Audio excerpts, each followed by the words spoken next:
Itsismis si Kristo, ang kabutihan niya at pagpapala. Itsismis si Kristo, ang kabutihan niya at pagpapala. Itsismis si Kristo, kamtin ang buhay, nakasiyasya at sagana. Itsismis si Kristo, kamtin ang buhay, nakasiyasya at sagana. Itsismis si Kristo, ang katotohanan ng kanyang salita. Itsismis si Kristo, ang katotohanan ng kanyang salita. Itsismis si Kristo, ang kabutihan niya at pagpapala.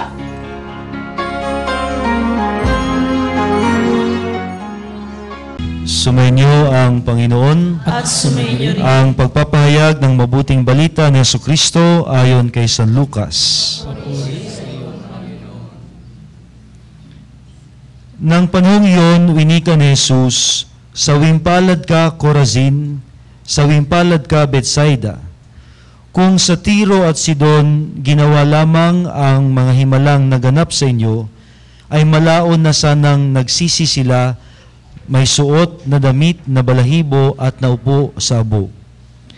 Dahil diyan ay lalong magaan ang sasapitin ng Tiro at Sidon kaysa inyo sa araw ng paghukom. Ikaw naman, Capernaum, akala mo ba itataas ka hanggang langit? Ibubulid ka sa impyerno. Ang makinig sa inyo ay nakikinig sa akin.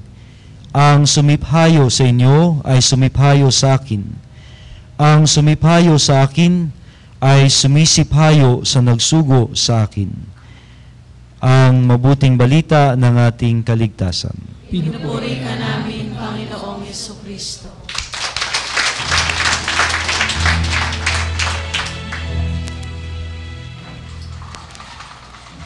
So I was sent abroad sa France, that was for 2.5 years. Pagkatapos, hindi tumino, dinala sa Davao for 4 years.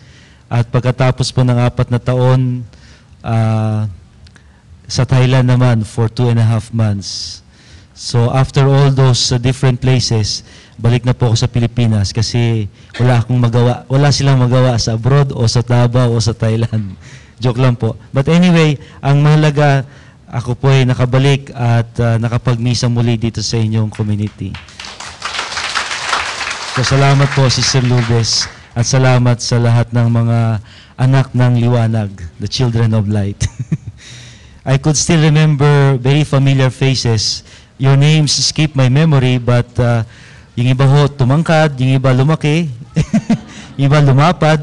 Pero I suppose, no, tumangkad man tayo upwards or sidewards, lumaki man tayo pataas o pa sidewards, lumalaki rin yung ating pagmamahal sa Diyos at yung ating pagmamahal sa kapwa. Ito po ang ating ebanghelyo ngayon mula kay San Lucas ay mukhang simple pero napakabigat po ng hamon para sa ating lahat. The challenge is very, very strong. Lalong-lalo na tayo na mahilig humingi sa Panginoon.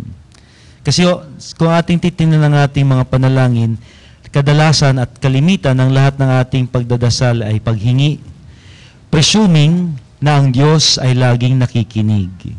So kung ang Diyos ay nakikinig, malakas ang loob nating humingi dahil alam nating pakikinggan na tayo. That our prayers will not fall on deaf ears. Kaya naman tayo, dahil din sa katunayan na ang mga hinihingi natin natutupad, nangyayari, patunay na lahat ng ating sinasabi ay pinakikinggan ng Diyos, nakakarating sa Kanya, at pinagbibigyan niya. Ngayon, kung ang Diyos ay nakikinig sa lahat ng ating hinaing, tulad nga ng ating kinanta kanina, no? Awit sa banal na Espiritu, ako'y naririto, ako'y nakikinig. I did not get the whole lyrics. Ngunit meron doon napakagandang salita na ako'y naririto at ako'y nakikinig. Baguhin mo ko to some extent. Yan din ho sa tingin ko ang hinihingi ng Diyos sa atin ngayon. Kaya nga, nung siya ay pumunta sa lugar ng Corazin, ng Betsaida at gayon din ng Capernaum, he was rejected. Hindi siya tinanggap. Hindi siya pinakinggan. At dahil sa kanyang naranasang hindi pagtanggap at hindi pakikinig nila, masama ang loob ni Jesus. So kumbaga, masabi natin that Jesus was cursing or Jesus was condemning the city of Corazin of Bethsaida and Capernaum because of the rejection that he received or he got from them. Bakit ba sila hindi nakinig at hindi nila tinanggap si Jesus? Kasi po, kung titingnan natin itong mga lugar na ito po yung mga lugar o mga lungsod na matatag, maunlad at masagana. No? Matatag, maunlad at masagana. Pahiwatig na hindi na nila kailangan ng Diyos kasi successful na sila sa buhay. They don't need God anymore because they have everything. They could produce everything by their efforts. Hindi na nila kailangan ng Diyos o sino mang sinusugo ng Diyos dahil meron na sila lahat ng gusto nila. Masagana nga ang buhay. Wala na silang kailangan. They could provide and they could produce everything that they need and they already have all those things. Kaya nga, sa pagpunta ni Jesus, hindi nila tinanggap si Jesus. Hindi nila pinakinggan. Hindi nila tinanggap at hindi nila tinanggap si Jesus bilang isang sugo ng Diyos. At doon ang kasamaan ng loob ng Panginoon dahil sa kanilang hindi pakikinig at hindi pagtanggap. Ito'y nangangahulugan din po ng pagsuway. So, sa taong nagsasalita, tapos ay mayroong sinasabi, ayaw nating makinig. At ang pinakikinggan natin yung sariling gusto, iyon ay isang pahiwatig ng pagsuway. Pagsuway sa Diyos. Tulad ho nung ating narinig sa unang pagbasa. Nagsisisi ang mga Israelita sa sulat ni Baruch dahil hindi kami nakinig sa Diyos. Ang sabi dito, sumuway kami sa Panginoon at hindi namin dininig ang sinabi ng Panginoon namin Diyos na sumunod sa kanyang mga kautusan na ibinigay niya sa harap namin. Ngayon, ano ang dapat nating gawin upang tunay nating mapakinggan ng Diyos? Nakaisip po ako ng 3 bagay na dapat nating isaalang-alang. Ano po yun? Una, sa pakikinig, upang mapakinggan natin ng Diyos, kailangan po ay meron tayong kababaan ng loob. Kababaan ng loob or humility to accept that I do not have the monopoly of the spirits. I do not have all the knowledge and that I still need God and I still need one another.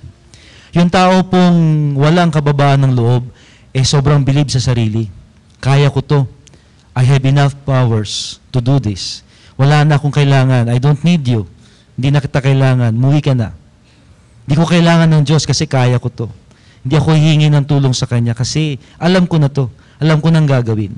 Pero sa taong gustong makinig o nakikinig, siya'y mayroong ginagawang pagpapakumbaba, unknowingly, unconsciously, dahil yung kanyang pakikinig ay isang paraan ng pagkilala na hindi ko alam ang lahat. Kaya nga ako makikinig sa iyo. Ano ba yung gusto mong sabihin? Ano ba yung ipapahiwatig mo? Ano ba yung isasangguni mo? Ano ba yung ibibigay mo? Ano ba yung ipapahiwatig mo? Mayroong kapakumbabaan or the humility na makinig at pakinggan ang bawat isa. Kaya nga, yun hong mga ayaw makinig, sumusuway. Kasi mataas ang pride. Kaya ko to. Hindi namin kailangan ng Diyos. Masagana na kami, maunlad na kami, at kaya na namin ang lahat kahit wala ang Diyos, kahit hindi namin tanggapin si Jesus. So, kung gusto nating tunay na makinig, we have to enter into that disposition of humility. Ang pagpapakumbaba na hindi ko kayang gawin ang lahat, hindi ko alam ang lahat, kailangan kong makinig sa Diyos. I cannot do everything in life. I need God in order to be happy, to be successful, and likewise to find meaning in what I do. Unang bagay po. Kalawa, upang masabi natin na tayo tunay na nakikinig, kinakailangan din po yung kabukasan, the openness, no? Pagiging bukas. Open and likewise welcoming to whatever the other will be sharing to us. Ito ho ang naranasan ni Jesus. Sarado ang mga taga-Corazin, hindi naging bukas ang mga taga-Bethsaida, at hindi nila pinaunlakan, hindi nila